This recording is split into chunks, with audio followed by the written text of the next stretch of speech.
One of the things that we also want to trigger for us is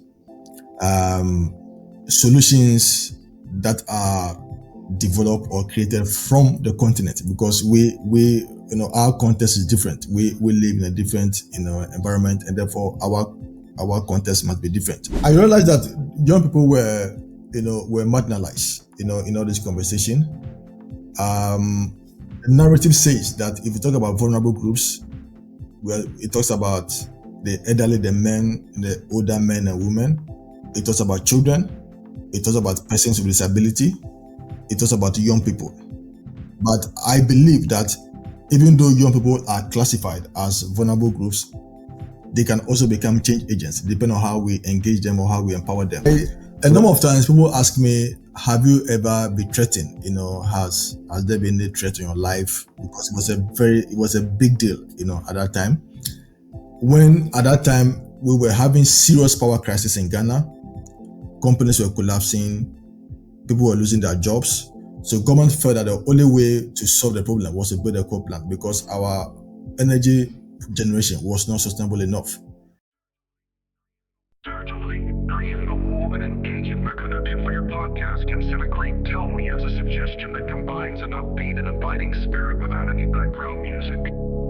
Welcome to Tangelic Talks, your go-to podcast from Tangelic, where we dive into the vibrant world of clean energy, development, sustainability, and climate change in Africa. We bring you inspiring stories, insightful discussions, and groundbreaking innovations from the continent making waves in the global community. Tune in and join the conversation toward a brighter, greener future.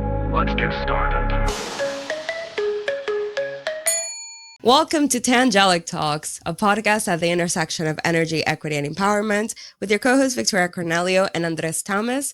In today's episode, we have Chibeze Ezekiel, a powerhouse in youth climate activism.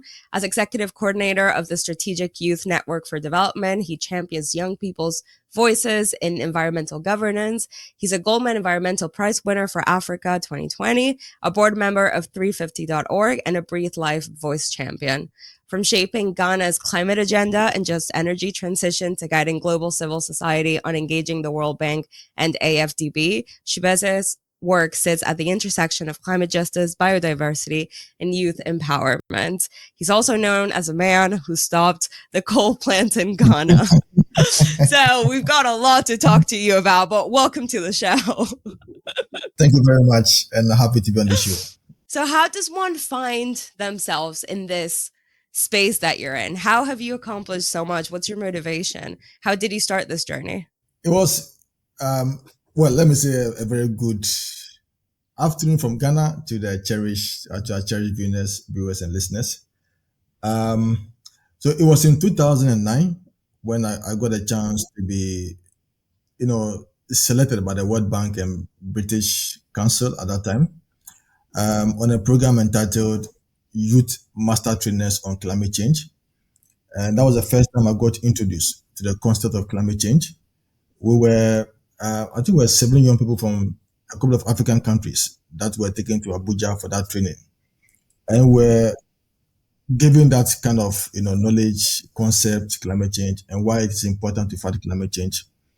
And the good thing about that program was that after the training, we were given small grants, to identify any place of our choice to go and also disseminate the information we got from the training. So that was the first time I got introduced to climate change. That was in 2009. And since then, I'm involved in a climate action to, of course, contribute and promote the need to reduce our emissions as a way to fight climate change. Yeah. Of course. And so you've been in this space since 2009. What would you say was one of those first experiences you had that solidified for you, this is what I want to dedicate my life to? Do you have an early memory? Originally, my dad had plans for me, like most Africans. He wanted me to be a businessman, take over his business. So even when I went to school, I was reading marketing and business management in preparation to take over my mother's business. Until I started volunteering with some friends, with the UN and other international, other NGOs. So when I got this opportunity by the World Bank, that was a big, eye-opening for me, looking at the devastating impact of climate change in communities, and that actually awakened the drive in me. And so when I came back and I began to appreciate, how people have been impacted by climate change, that actually changed my whole concept. That since so I had to shift significantly from being like a business person into, climate or environmental activism. Of course, it didn't come easy. I had to convince my dad that the ocean I'm fishing, was also important, for my course. But that was the rationale behind that. So the lessons, the knowledge, the experience of the impact of climate change, in common. So that was what triggered me, and since then I've been involved in that conversation. That's incredible. And it's been a long ride, over 15 years now. Yes, yes, absolutely. Incredible. How do you stay motivated? Because the climate space can be quite draining. And so where are you getting your energy from? I One is trying to secure our future. I mean, that is very important. Because what's the point in trying to see that in the next 10 or 20 years you are likely to die because of an environmental catastrophe? So of course it was important to work in that space, and then I also work a lot or primarily with young people. So when I see the energy, the enthusiasm, from young people, that also motivates me. That these are guys who are willing to learn, who are willing to bring to bear their expertise, their skills, their energy to ensure that collectively we all co-create the kind of future we need. So all this, gives me energy and gives me motivation, and in fact, that is what has driven me to the very age. So the key thing is that we as young people seem to be contributing to solutions in this world. For me, is enough motivation. Yeah, no, I see that. And since you've touched on working with the young people, you've helped mobilize young people through the Strategic Youth Network. You've been doing a lot of work on the ground. So, what lessons do you think have you learned that could be useful for youth movements globally? I mean, they are depending on the context or the country where one lives. The issues may differ. In our case, one of the things I had to deal with from the onset was how to ensure or create a space for youth to be heard, because there was that limited participation, when it comes to decision making process in our country. So if as young people we are asking for space, we are asking for that opportunity, then we need to be able to bring something on board, something relevant, something tangible. Because young people, from what I experienced in the past, we are known to be very rowdy, very aggressive. When it comes to demonstration, you can find young people really, doing that. And secondly, also young people were seen not to have the capacity or the experience or the technical skills to come to the table. How do you expect that when you're talking about climate experts, professors and doctors, how do you expect young people to come to the space? So that was very, very intimidating. So I Mhm. have to find a way to to address that particular challenge by creating that new narrative that if we give young people the space or the enabling environment, they can actually become the change makers or change agents that we're expecting from them. So one of the key things I did from the onset was, for me, I had to build my capacity to be able to Mhm. speak the language of policymakers and decision makers. So what do I Okay. mean? I had to learn how to develop position papers, policy briefs, because those were the language that our policymakers understood. So to be able to have a voice or to have a space or to influence the decision making process, we develop position papers to articulate our views or our perspectives from a youth perspective to enrich the conversation. So that created that kind of environment that, okay, these are young guys who also have some ideas that they are also proposing.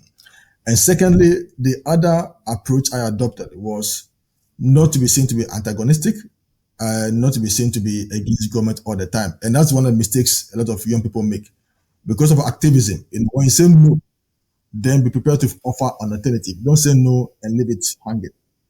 We don't assume that government has all the solution. So when we say no, Mhm. then we an alternative that we are because we think there's a better alternative or there's a better offer we can consider. So those kind of constructive arguments, give us that room Yeah. to. So for me, those are the steps I took or I led my team to take so that we can also be seen, as relevant actors. So that's how, I work or supported young people to also become relevant in the space. Of course. And sometimes it's really hard to know what the lingo is or how people speak until you get to that.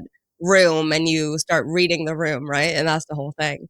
So when we say young people, what ages are we talking about? Well, I mean, depending on the country or the continent, I know globally when we say young people, we are talking about those between 15 to 24 years by the UN's definition. Okay. But we Hmm. Ghana's national youth policy, a young person is someone who is between 15 to 35 years, which is also consistent with the African Youth Charter. Right. It also, that I guess I would imagine it also depends on like country to country, right? Because there are countries where there is a lot of emphasis on experience and age in positions of power, right? I would guess it would really depend on where you're from, because there are some countries where young people just don't get a voice. Oh yeah, that's true. That's true. In fact, we even have presidents who are 60 years and say they are youth. So it's we are not just, but per the policy, we are just between 15 and 35 years. Yeah. Okay. And from that work that you've done, when you start working with young people, well, first, why is your focus on young people? I kind of want to understand that first. I realized that young people were marginalized, in all this conversation. The narrative says that if you talk about vulnerable groups, well, it talks about the elderly, the men, the older men and women. It talks about children. It talks about persons with disability. It talks about young people. But I believe that even though young people are classified as vulnerable groups, they can also become change agents, depending on how we engage them or how we empower them. So I decided to focus on young people to go nurture the power they have and the skill they have to become the change agent we want them to be. Yeah. Yeah. And then I can imagine a lot of these young people through this activism are also sort of building their own self and their identity as young adults and all these things. And activism often involves long hours, emotional strain, setbacks. So how have you personally managed to take care of your well-being and your teams while staying active in these movements? Yeah, it hasn't been easy for me, particularly when I began this campaign or advocacy work, especially when you are behind and you want to catch up. That means you must run extra, you must put in extra energy, extra effort. So I had to spend more time reading, studying. I didn't have time for leisure or recreation, just to refresh myself, or just to wind down a bit, because I was really prepared to empower myself. But of course, I realized that my well-being, is equally important, because what's the point in trying to work so hard and not also take care of myself?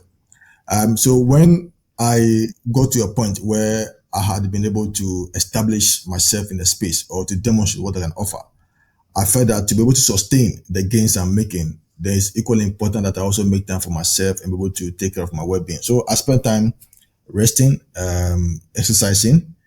Even when I travel sometimes for work, I dedicate time to go out and have a look at nature.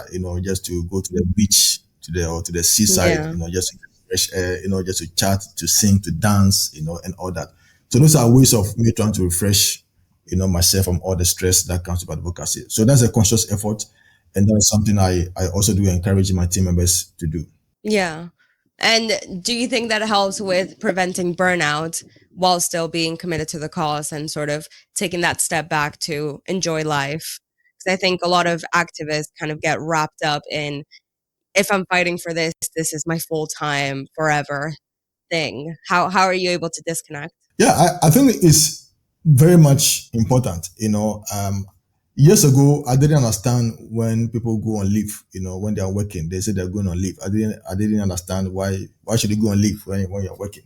There were others actually who even had to try to negotiate not to go on leave but to keep working. Just so that they get paid for that. But I felt that your health, I mean, you can't exchange good health for anything. So it has to be a very deliberate effort. So I felt that it is another way of trying to energize myself to get new strength, new ideas. In fact, it is during my relaxed moment or when I'm recreational time, that's when I get new ideas, fresh ideas, to even enhance my advocacy work. And I think that every human being should adopt that strategy, that approach, where you allow your body to refresh, you allow your body to, revamp itself, so you can get new ideas and better ways of doing things, and to allow the body to also, recuperate from all the stress that we go through from this advocacy work. So for me, it has helped me, and it's something I would always tell every advocate or every activist to also, create that particular time, for themselves for their well-being. Definitely. Yeah, because you need to reground to get that clear headspace and sort of move on, right? Yeah. Okay. So is this part of what made you the man who stopped the coal plants in Ghana? What is this title? Please tell us. Why does Wikipedia say you are the man who stopped the coal plants in Ghana? Well, it was, I would say, coincidental. We, if I say we, I'm talking about some other colleagues of my young Ghanaians, where in 2013 we got a chance to travel to Istanbul, Turkey, to participate in a global conference known as the Global Power Shift Conference. That was led by 350.org, based in the US. So the conference actually brought about 500 young people from different parts of the world to have a Wow. conversation around climate change and all that. So in fact, that was the first time I got exposed to so many young people across the world, doing something on climate change. And that was one event that also strengthened my conviction, in the work that I found myself in. So when we came back to Ghana in that year, we decided to keep the group. We were 7 from Ghana. So we said, let's keep that particular group so we can sustain our advocacy work in Ghana. So that led to a formation of what we call JROC, JROC, meaning Ghana Reducing Our Carbon. For us, the whole idea was that Okay. fighting climate change is all about carbon reduction. So that was the group we formed in 2013. We came back to Ghana. And then was within that same period that we heard in the news that China was considering building a coal plant in Ghana. Right. It was just a news headline, and then that was it. And then until 2015, when there was an official scoping report, on plans to build a coal plant in Ghana. Okay. So that was what led the campaign. I led young people, to push back, on that plan, on why government wants to build a coal plant, especially when a number of factors do not favor us as a country, in going the way of coal. So we had to put in place the necessary campaign approach or strategy to fight government, against coal plants. So that was how, the whole idea started. Wow. I can imagine that was a roller coaster of emotions. What strategies helped you make it successful? Because I can only imagine how many challenges you faced in the road there. Well, yeah. I mean, in fact, a number of times people ask me, "Have you ever been threatened? Has there been a threat in your life?" Because it was a big deal, at that time. When at that time we were having serious power crisis in Ghana, companies were collapsing, people were losing their jobs. So government felt that the only way to solve the problem was to build a coal plant because our energy generation was not sustainable enough to meet the demand, of the population. And government said that the need to build a coal plant was based on 2 reasons. One is that it was cheap to generate power through coal. And secondly, also, it's also going to lead to job creation for the youth. So with this position by government, then it means we have to come out with superior argument why we think those 2 arguments, cannot hold water. So one of the things we did was to do a lot of research on the coal plants, the pros and the cons, the negatives and the positives. I even got a chance to travel to South Africa to have a first-hand experience on the effect of coal plants, in communities. So Okay. when we came out publicly, and one of the things I did also was to do what I call to implement what I call the submarine approach. Okay. You know what submarine is. It's always in Yeah, the yeah, yeah. sea. It comes up when the need arises. So that was the approach we adopted, or the approach I adopted, in a sense that normally NGOs, activists are very quick to react when government comes out with a policy. So if government, for Yeah. example, announced, "Hey, we're going to build, this," and then in the next 2 hours, NGOs will just strike do a press conference to campaign against that. But we were Yeah. not in a rush. We didn't react immediately. So one of the things we did was to visit the community where the coal plant was to be sited. So we spent about 3 to 4 days with the people in the community, asking questions whether they understand the coal plant. Were they properly briefed? Were they involved? Did they participate in making a decision? What are their Mm-hmm. concerns? Are they having issues? So we took time to build our case. So that's what I call the submarine approach. We're very quiet, talking to the people, gathering Mm-hmm. information. After talking to community people, we then also engage other NGOs or CSOs in the climate and environmental space to also get their buy-in. Because one of the things to note is that sometimes winning a campaign is also about the numbers you have supporting your work. So we have to build confidence or Yeah. get the community to be behind us. And number two, we also have to get all the Mhm. NGOs in the climate and environmental space to also support our idea. So by the time we came out publicly to do press conference and also engage public engagement, we have all these numbers backing us. We had our facts and figures, so we're not speaking based on emotions or feelings because we've done our homework very well for the community, so that we're able to express ourselves, with fact and evidence, and then we're also able to argue constructively, against the coal plant based on the two arguments by government. So the first argument about the cost was that Okay. economically, it is true that it is cheap to generate power using coal, but that is if we don't add other externalities. One, if we talk about emissions, it's going to lead to cost, cost implication. There'll be air pollution, there'll be, respiratory disease, lungs cancer, and all that. So that's a health cost that must be factored. Number two, the waste from coal plants are often deposited in water bodies. And what that means is that we are going to pollute water bodies. There's a sanitation cost.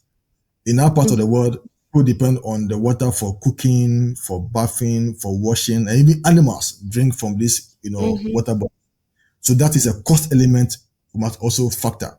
So if you add the health cost and the sanitation cost, it doesn't make coal cheap. So that Yeah. argument about coal being cheap is not fact, it's not accurate. And secondly, if it's about job creation, coal Mm-hmm. plants will only create temporary jobs for about 2 or 3 years when they are constructing a coal plant.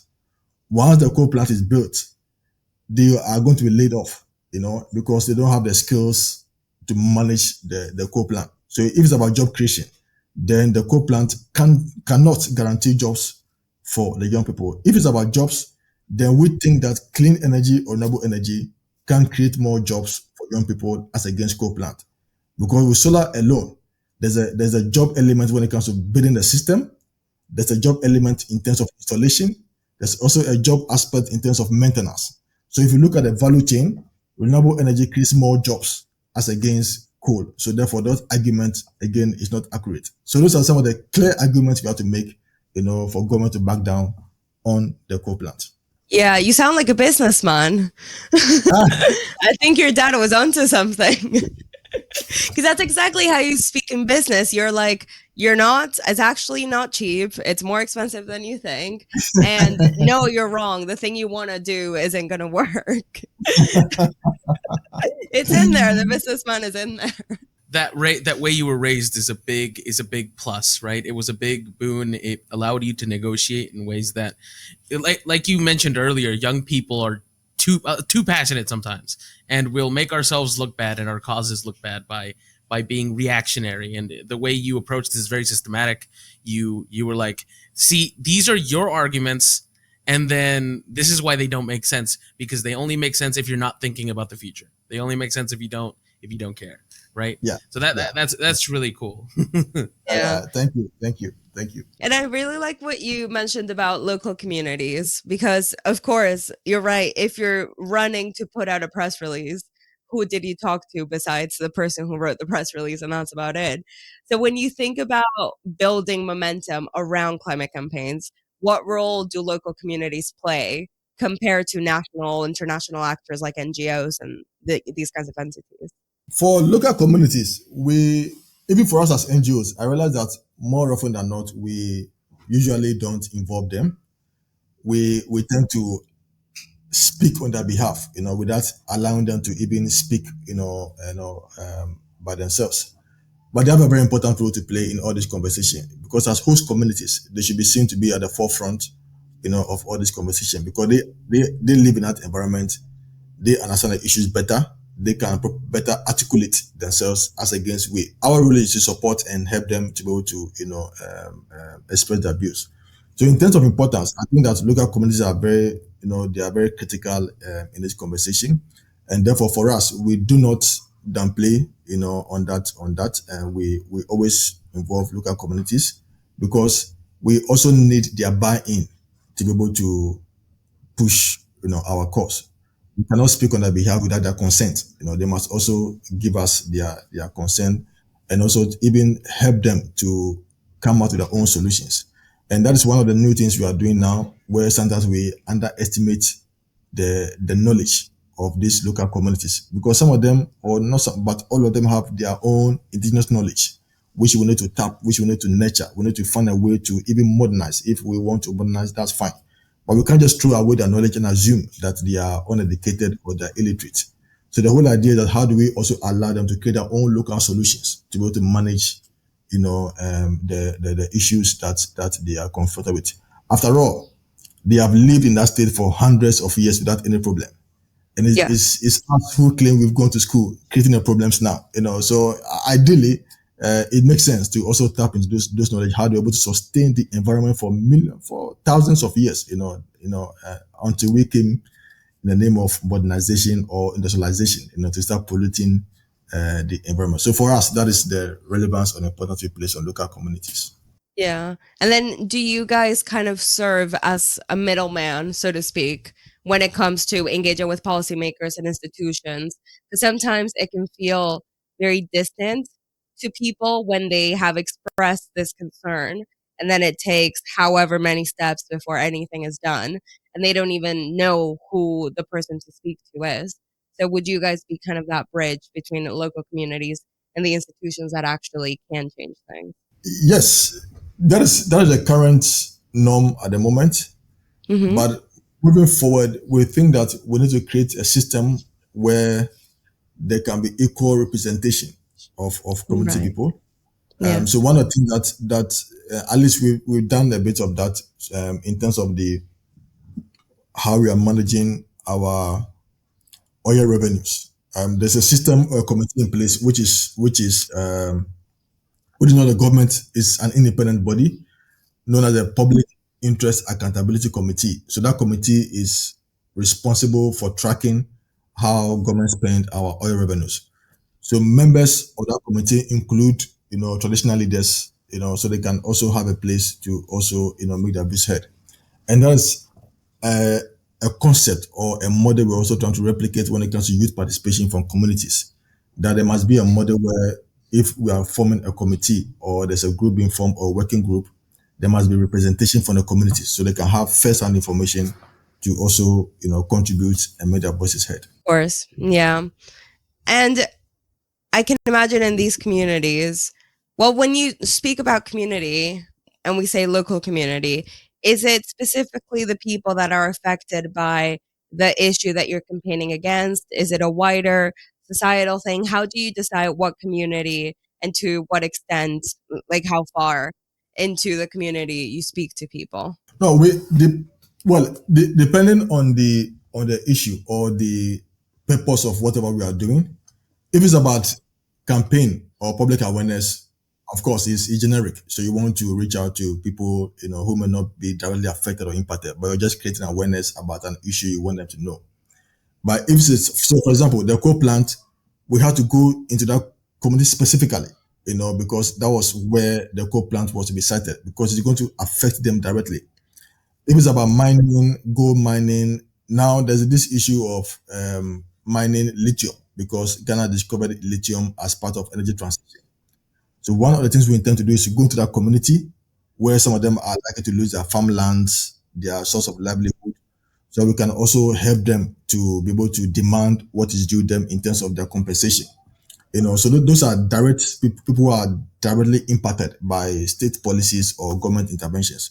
So for those kind of interventions, we have to engage the people directly beyond just embarking on generic public awareness. So depending on the issue, we decide who to engage or who to target.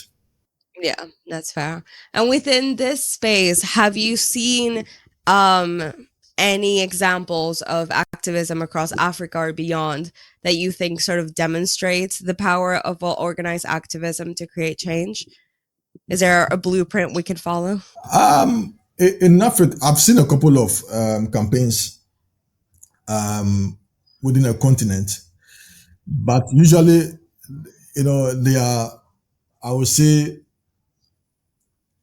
I will not say fallout, but they draw inspiration from global campaigns.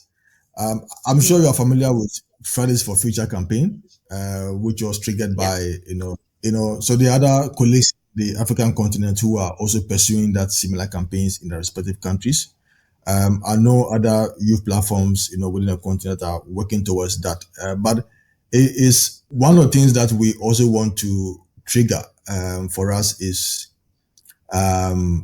solutions that are developed or created from the continent, because we our context is different. We live in a different environment, and therefore our context must be different. And that is something that we have triggered. We started doing that in 2022, in a sense that NGOs or CSOs are known to be involved in advocacy, holding governments to keep to their commitments, holding duty bearers responsible or accountable for the use of natural resources. That is our role, as watchdogs in society. But we realize that beyond just becoming watchdogs, we can actually become the solution to the problems we are seeking or we are looking for answers to. So what Yeah. we did was to develop or start a new program known as the Young Green Entrepreneurs Program. So these are youth-led solutions, so it's not just beyond advocacy, but we are creating green businesses, green solutions as young people. And this is an idea or model that we have started and is working for us that we intend to replicate, or upscale across the continent. That we can't only depend on policymakers, but young people can also become the solution. We can create business. So one example I can give on this is we have young people who are now using organic waste or turning organic waste into briquette, which is a green Oh. fuel. So what that means is that it's helping to address waste in society. Number two, it is also helping to address deforestation, because now people are no more cutting trees. They're now using a briquette to cook. Wow. So we are tackling deforestation by one Yeah. intervention. And number three, also, briquette also does not emit or smoke, just like the wood fuel. So it's also helping us to address indoor pollution, so that our mothers and children don't inhale smoke in the process of cooking. Yeah. So helping to address climate change, and of course, creating job among young people. So these are interventions being led by young people, which has multi-benefits or co-benefits across the spectrum, so that at least we are not only waiting for government to find the answers, but the youth themselves are driving the solutions that you are talking about. Are you basically grabbing ideas, vetting ideas from young people, and putting them in contact with funding, or how does this work? Are you guys funding them? How are you guys like you guys are getting these young people, these young businesses, they have really good ideas, and what do you guys do to empower them, basically? What we are doing to empower them is, first, these are young people who are fragmented. They are scattered across the country. So one Okay. is to bring them together on a common platform where we can learn and share. So what we are doing now is to prepare them in readiness for investment or investor Gotcha. support. Because we know that when it comes to investment, they also have their own expectations or criteria. And some of them have ideas. Yes, they have, the solution or the idea, which is good. But, when it comes to business, the investor is looking for your financial systems, whether they are intact. They want to make sure whether you are complying with the state laws when it comes to business operations. So all those things are boxes we need to tick. So what we are doing is to help them to put in place all those structure, so that when an investor comes, they can have the confidence to put money into their business. So it's about preparing them to attract investment. So that's our next phase now. And because we've taken them through the process from 2022 to for the past 3 years, that's what we've done in preparing them for investment and all that. So at least now want to position them and attract investment to put money into their business. So that at least we can also promote young people's business in the country. Yeah. That's incredible. I love that. And it sounds very holistic. And I think that takes us nicely into our more technical questions, which you can find at tangeliclife.org. We're going to stay here talking about policy, finance, a bit on justice. But thank you so much for being here. You're a very interesting man. And I think our audience will really appreciate all your insights. I really appreciate how candidly you speak as well. So thank you so much for trusting us with your story. And we'll catch you all on the next one. Bye.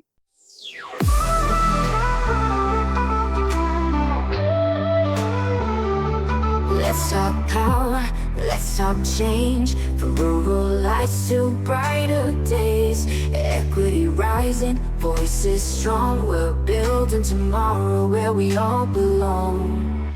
Tangelic Talks, energy, equity, pride. Empowering the world, side by side. A spark becomes a fire, a vision that's true. Together we rise, it starts with you.